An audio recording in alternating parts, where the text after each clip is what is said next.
This book says that most of our stress and sadness comes from living in the past or worrying about the future. We replay old memories, regrets, and mistakes again and again. Or we imagine what might happen tomorrow, and this makes us anxious. But life is not in the past or the future. Life is always happening now, in this present moment. The more we focus on the present, the more peace and happiness we feel. The main message of this book is, true freedom and joy come when you live fully in the present moment.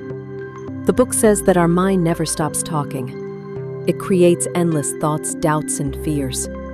Most of the time, we don't even realize that we are trapped inside our own mind. When we identify too much with our thoughts, we suffer. But when we observe our mind, like watching clouds pass in the sky, we begin to feel free.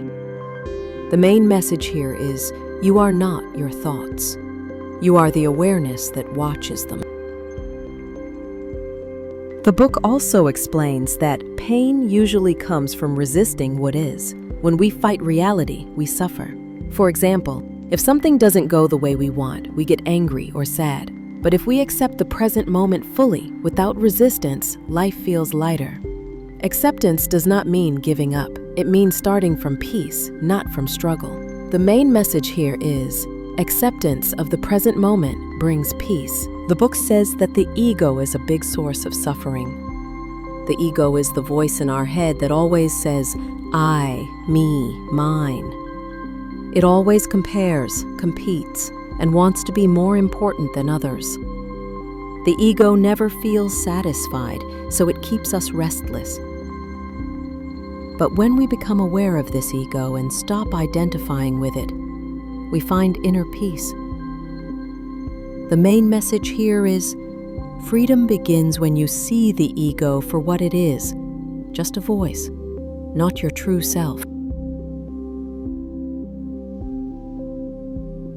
The book also teaches that the body can help us stay present. When we pay attention to our breathing, or the sensations in our hands, feet, and chest, we connect with the present moment.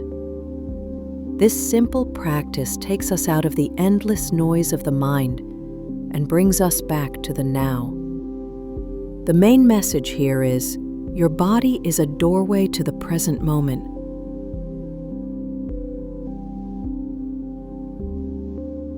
The book says that relationships can become a powerful tool for spiritual growth.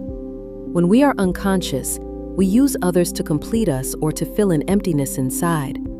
This creates attachment, conflict, and pain.